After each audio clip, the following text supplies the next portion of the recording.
Students, आज हम बात करने वाले हैं 10th इंग्लिश के कुछ इंपॉर्टेंट क्वेश्चंस के बारे में। यदि आपने बहुत कुछ पढ़ रखा है तो आप ज़रूर इनके भरोसे नहीं रहे, आप अच्छे से रिवीजन करें जो भी आपने पढ़ा है। लेकिन आप वीकर स्टूडेंट हैं, आपकी इंग्लिश बहुत कमज़ोर है, आपने अभी तक बहुत कुछ कम पढ़ी हैं चीज़ें, तो आप इतना तो कम से कम करके जाएँ। चलिए बिना किसी देरी के शुरू करते हैं।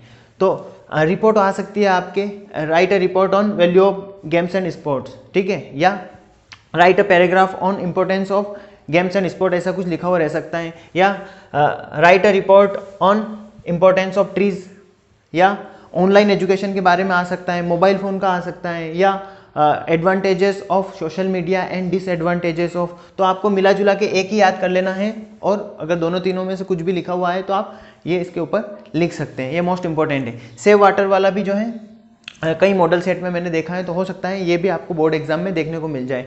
एप्लीकेशन लाउड स्पीकर की मोस्ट इंपॉर्टेंट है। उसके अलावा letter to municipal officer for insanitary condition, जो है इसमें आपको एक लेटर लिखना है, कंप्लेंट करनी है म्युनिसिपल ऑफिसर को फॉर इनसेंटरी कंडीशन, मतलब कि अस्वच्छ स्थिति है आपकी कॉलोनी में, है ना, गंदगी पड़ी रहती है, तो आपको लेटर लिखना है, कंप्लेंट, ठीक है, ये आ सकता है। Letter to friend congratulating him on his brilliant success या ग्रेट सक्सेस, ऐसा कुछ लिखा हुआ हो सकता है, तो ये लेटर भी आपको प्रिपेयर करके जाना है, ठीक है। बधाई देनी है आपको अपने दोस्त को, उसने सफलता प्राप्त करी है किसी एग्जाम में, नीट हो सकता है, आईआईटी हो सकती है, या कोई सी दूसरी।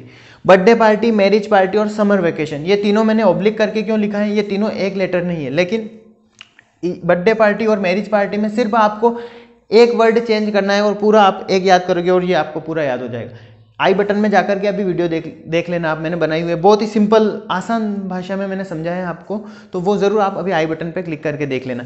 समर वेकेशन भी उसी में मैंने समझाया है, 1 या 1.5 लाइन आप बदलेंगे और आपको वो भी एक लेटर याद करेंगे और आपको एक साथ में 3 लेटर याद हो जाएंगे, ठीक है।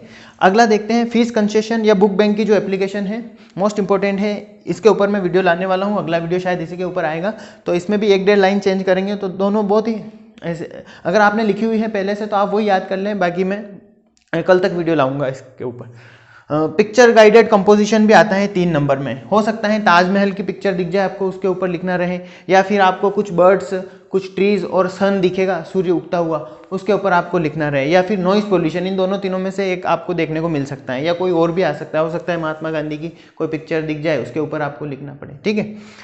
अगला है फिल इन द ब्लैंक्स, ठीक है, ये ऑब्जेक्टिव टाइप क्वेश्चंस जो हैं, इसका भी मैंने वीडियो बना दिया है, तो वो भी मैं अभी जस्ट आई बटन पे डालने वाला हूँ, आप वहाँ पे क्लिक करके देख लेना।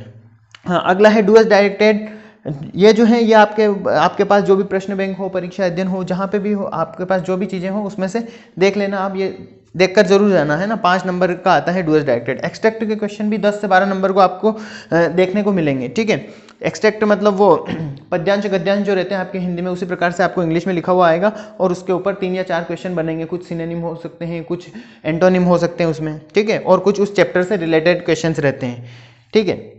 पोएम एंड पोइट नेम आपको जरूर याद करके जाने हैं। इस एक्सट्रैक्ट के जो कुछ क्वेश्चन देखने को मिलेंगे पोएम और पोइट के ऊपर रहते हैं, 1 या 2 क्वेश्चन उसमें से देखने को मिल जाते हैं आपको, तो इसको भी छोड़ना नहीं है आपको, ठीक है। समरी जो है, ये 3 पोएम जो है ये मोस्ट इंपॉर्टेंट है, इन तीनों की समरी आप जरूर याद करके जाएं। समरी लिखा हुआ आ सकता है, या फिर right the central idea of the poem fire and ice, ऐसा भी लिखा हुआ आ सकता है, या what is the theme of fire and ice, ऐसा करके कुछ लिखा हुआ है, तो आपको ये याद करके जाना है, ठीक है। लेकिन अगर हो सकता है आपने समरी नहीं लिखी है उस चैप्टर की, उस पोएम की, तो आप उसका कोई सा बड़ा क्वेश्चन भी आप वहाँ पे लिख देंगे तब भी चल जाएगा, ठीक है। डस्ट ऑफ स्नो, फिर द बाल पोएम जो है ये भी इंपॉर्टेंट है, तीनों की आप याद करके जाएं।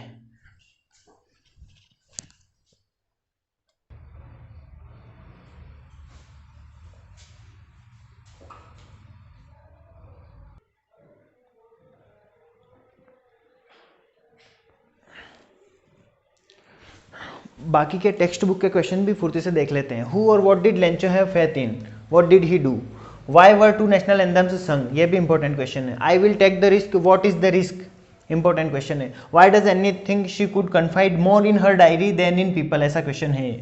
What did miss do to the box, ये भी इंपॉर्टेंट क्वेश्चन है। Why is Bholi's father worried about her, उसके पिताजी उसके लिए चिंतित क्यों थे, ये पहला ही क्वेश्चन है।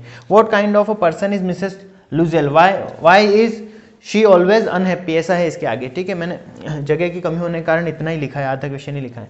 Where did the ceremonies take place, ये नेल्सन मंडेला वाले चैप्टर का क्वेश्चन है। What made the woman in the control centre look at narrator strangely, ऐसा है ये आगे क्वेश्चन।